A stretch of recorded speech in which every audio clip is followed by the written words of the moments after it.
thank you to everybody that's listening. Thanks for your service. Thanks for the opportunity to speak with you this morning, this afternoon, wherever you may be. I was in the Navy. I enlisted January 2000. I was in boot camp Great Lakes in January. It was cold. It was really terrible.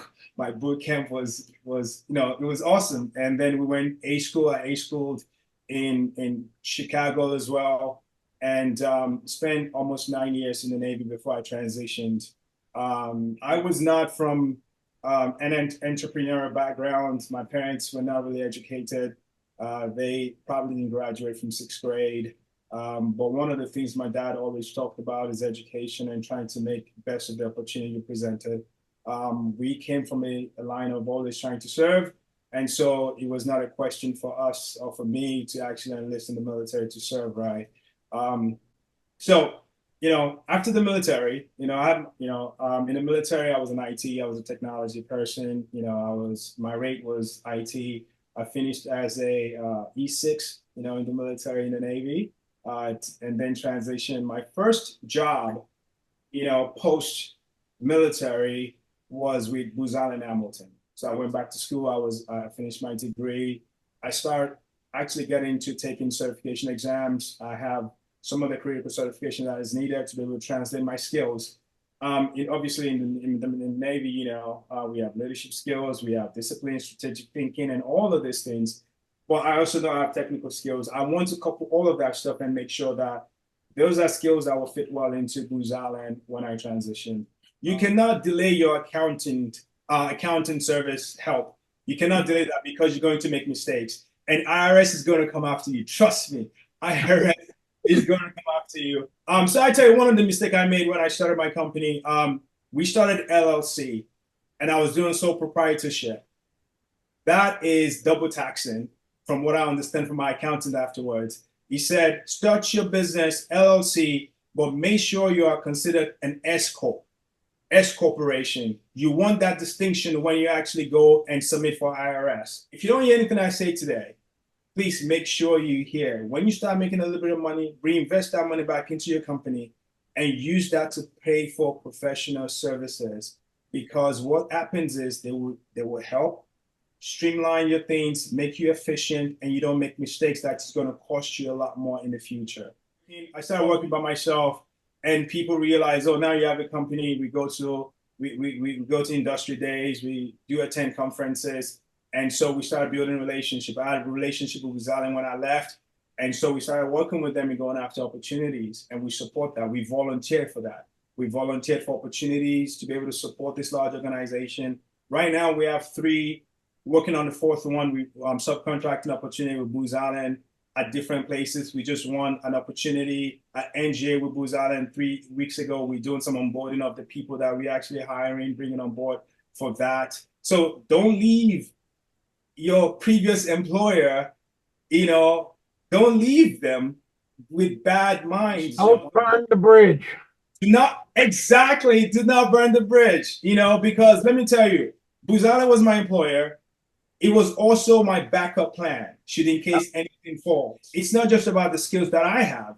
Okay, I have technical skills. The technical skills will get you through the door.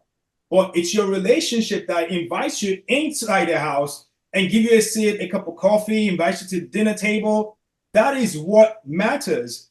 Like, yes, it's important to know what you're doing, but it's also important to absolutely ensure that you have the ability to build a sustaining relationship. I started my business by myself in 2014. And now we've just eclipsed 10 years, and I'm still in a relationship with Booz Allen. We are a technology company. We do some software development. We are IT services. So we look for ways in supporting contract with technology services like system engineering, system administration, help desk, all of those things, right? Over the last couple of years, we started trying to expand. So we just expanded into geospatial intelligence. Booz Allen was also the conduit for us to be able to get into that space. And last year, we just won an 8-year contract with Booz Allen on cybersecurity engineering. That is another piece that we're doing. It's all relationship. You do the work, And one of the things that we also do very well is hire people. I'm very happy to hire veterans. My recruiters, they know that veterans has a preference with us always. There is no reason to rush anything when you start business. You can take your time. My goal is I don't want to be an absent dad. So I'm not going to be working all night, all morning, trying to go after new opportunities. My goals are 14 and 8.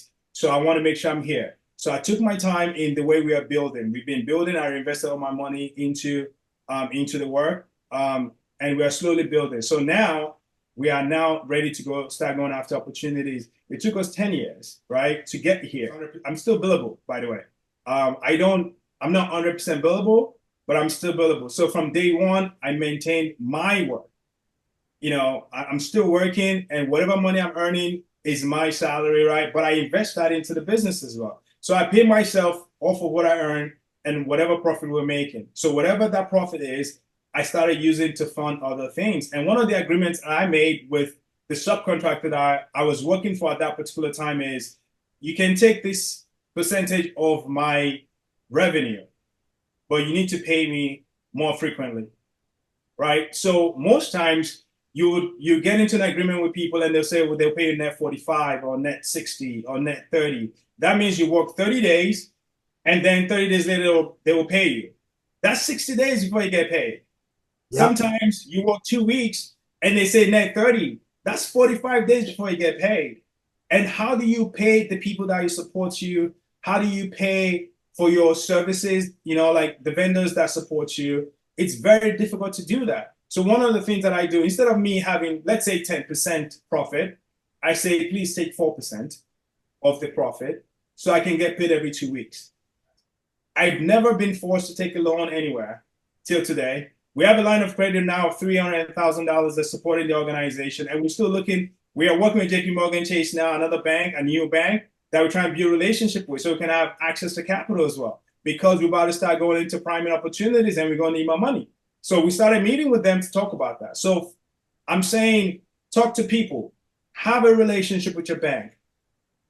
Look for small businesses. I'm going to say this, there are large banks that does not support small business very well.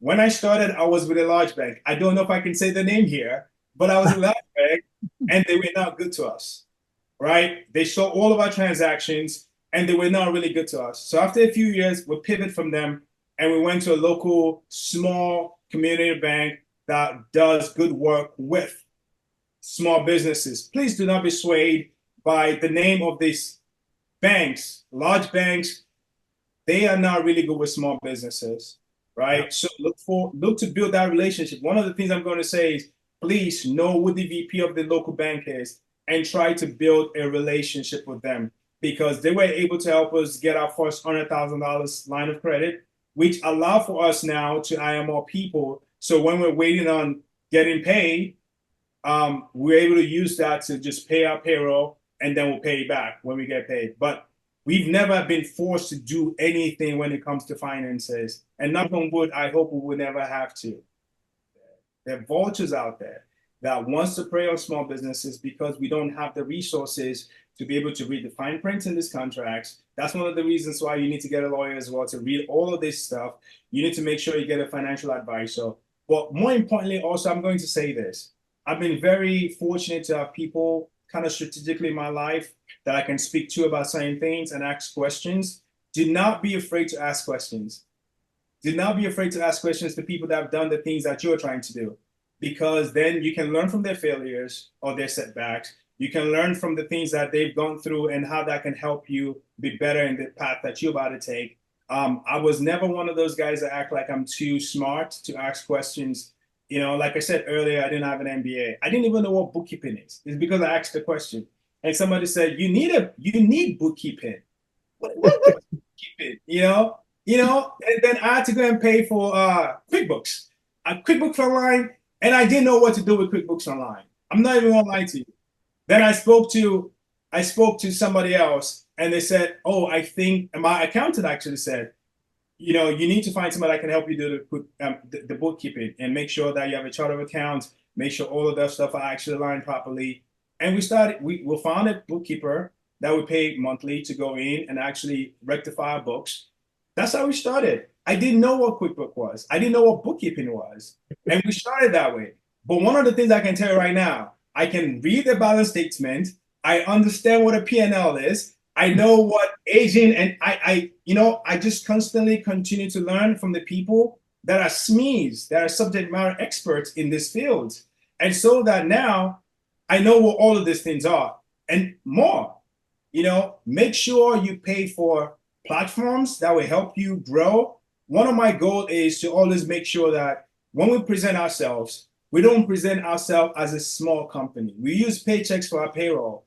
We actually hire a firm that actually manages our FSO duties for our clearances. We do all of those things so that when we continue to grow, we don't have to restart anything. We don't have to break those things down, and now we have to move everybody anywhere. We can become a 300 we can become a 300 employee company, and we don't need to pivot from anything that we currently are doing, right?